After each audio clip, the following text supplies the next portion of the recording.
Olá, amigos e amigas do Centro Espírita Paz, Amor e Justiça.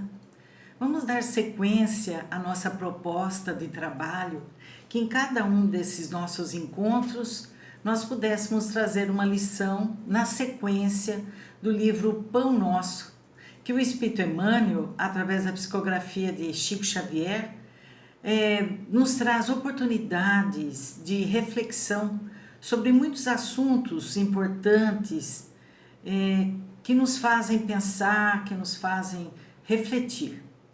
A lição de hoje é intitulada O Arado e ela inicia com uma citação de Jesus, que nós vamos encontrar no Evangelho de Lucas, no capítulo 9, versículo 62, onde Jesus diz: ninguém que lança a mão do arado e olha para trás é apto para o reino de Deus. Ou seja, ele usa aqui de uma simbologia de um instrumento que atualmente ele não é utilizado diante do progresso, da tecnologia. Em algumas regiões ainda bastante rústicas ainda é usado, mas não é de uso comum.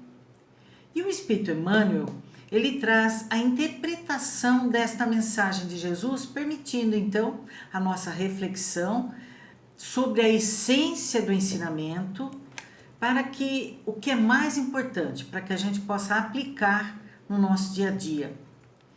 E ele começa então dizendo que nós vemos aqui Jesus utilizar na edificação ou na construção do reino divino um dos mais belos símbolos. Efetivamente, se Jesus desejasse, criaria outras imagens, utilizaria outras figuras, alegorias. Ele poderia reportar-se às leis do mundo, aos deveres sociais, aos textos da profecia, mas prefere fixar o ensinamento em bases mais simples. O arado é aparelho de todos os tempos. É pesado, demanda esforço de colaboração entre o homem e a máquina. Provoca suor e cuidado e, sobretudo, fere a terra para que produza. Constrói o berço das sementeiras e a sua passagem, o terreno cede para que a chuva, o sol e os adubos sejam convenientemente aproveitados. Então, meus amigos e minhas amigas, se a gente for pensar no que é o arado é uma máquina bastante rudimentar, puxada normalmente por um animal, é usado tração animal, e o homem vai no seu comando.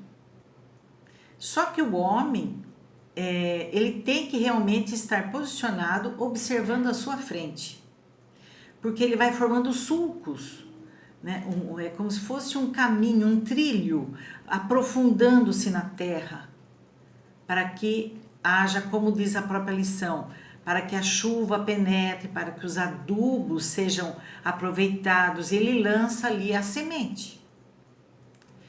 Então, meus amigos, observem que o símbolo que Jesus usa aqui, que é o arado, e que só utilizando o arado e olhando para frente, nós vamos conseguir estar aptos a entrarmos no reino divino, ou construir em nós o reino divino.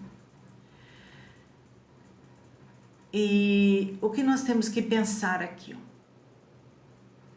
O que significa manter sempre esta atenção à frente, não olhar para trás, como ele diz? Vamos dar sequência à lição. Emmanuel continua dizendo: é necessário, pois, que o discípulo sincero tome lições com o divino cultivador, abraçando-se ao arado da responsabilidade, na luta edificante, sem dele retirar as mãos, de modo a evitar prejuízos graves à terra de si mesmo. Aqui ele já faz uma referência, Emmanuel faz uma referência direta, que nós somos esse solo, nós como espíritos somos essa terra que deverá ser arada e que deverá ser cultivada. Então, meus amigos, ele faz uma referência que temos em nossas mãos, simbolicamente, o arado da responsabilidade. E que é através da vontade. E a vontade é um atributo do Espírito. E que com essa vontade nós vamos fazer as modificações necessárias em nós mesmos, nos reconhecendo, nos identificando como espíritos imortais. E vamos buscar semear as sementes do bem, do amor, dos valores éticos, valores morais, sem lançar os olhos para trás, ou seja, sem buscarmos o passado, aproveitarmos as oportunidades do presente, do hoje. Porque nós temos como objetivo preparar-nos, né? Preparar a nossa alma para que essas sementes que nós vamos lançando a partir desta modificação, dessa busca de nova postura, germinem em nós mesmos e gerem bons frutos para que a nossa colheita futura seja de mais amor, de mais felicidade. E voltando à lição, Emmanuel diz assim, ó, meditemos nas oportunidades perdidas, nas chuvas de misericórdia que caíram sobre nós e que se foram sem qualquer aproveitamento para o nosso espírito. No sol de amor que nos vem vivificando há muitos milênios, nos adubos preciosos que temos recusado por preferirmos a ociosidade e a indiferença. Então, o que nós não podemos tirar desta fala é de quantos benefícios nós já recebemos de Deus. Pensemos nesta nossa atual reencarnação, a família que nos acolheu como filhos, na família que tivemos a oportunidade de formar, quantos reencontros de almas, quantas oportunidades de reajustamento de alma para alma, e que muitas vezes não aproveitamos essas oportunidades para que fosse despertado em nós outros valores.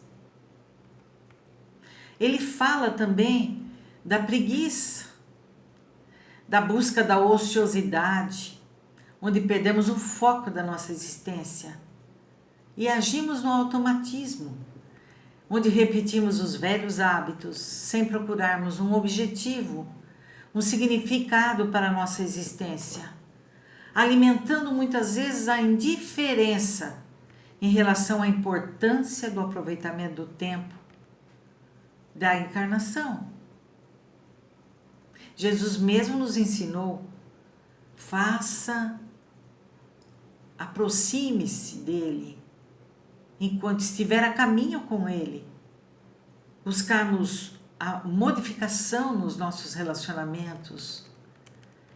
Refere-se também aos preciosos adubos que temos recusado por preferirmos a ociosidade e a indiferença. Para que serve o adubo? O adubo para a planta é fortalecê-la, fazê-la crescer, dar bons frutos.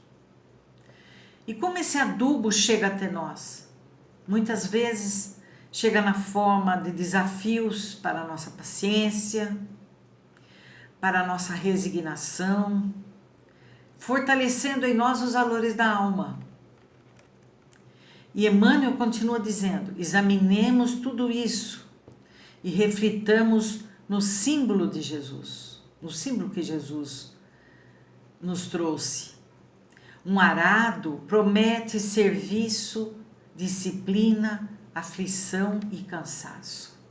No entanto, não se deve esquecer que depois do uso do arado, chegam as semeaduras e colheitas, pães no prato e celeiros guarnecidos. Então vejam, meus amigos e minhas amigas, o nosso arado é a nossa vontade. E temos a força mecânica, aquela que impulsiona para frente, que nos auxilia nesse trabalho, que é o Evangelho. E o Evangelho traz o que para a gente? Os ensinamentos de Jesus que norteiam os nossos passos, que direcionam as nossas escolhas, mas exige de nós disciplina, suor, dedicação para que a colheita seja sempre boa. E que muitas vezes o que semeamos hoje vamos colher numa outra encarnação, mas o que importa é prepararmos sempre esse terreno, que é a nossa alma. Continuemos a cuidar da nossa semeadura. Temos a certeza, meus amigos, que não há outro caminho, que não, para a nossa ascensão espiritual, que não seja o do trabalho, o enfrentamento das dificuldades, sem esmorecimento. Só assim, sem abandonarmos o nosso campo com dedicação, com amor, e não nos entregando à preguiça, à ociosidade, vamos buscar trabalhar sempre de bom ânimo e com alegria, para que os nossos celeiros sejam fartos, para que a nossa colheita seja uma colheita de amor, agora ou no futuro. Um grande abraço a todos e a todas.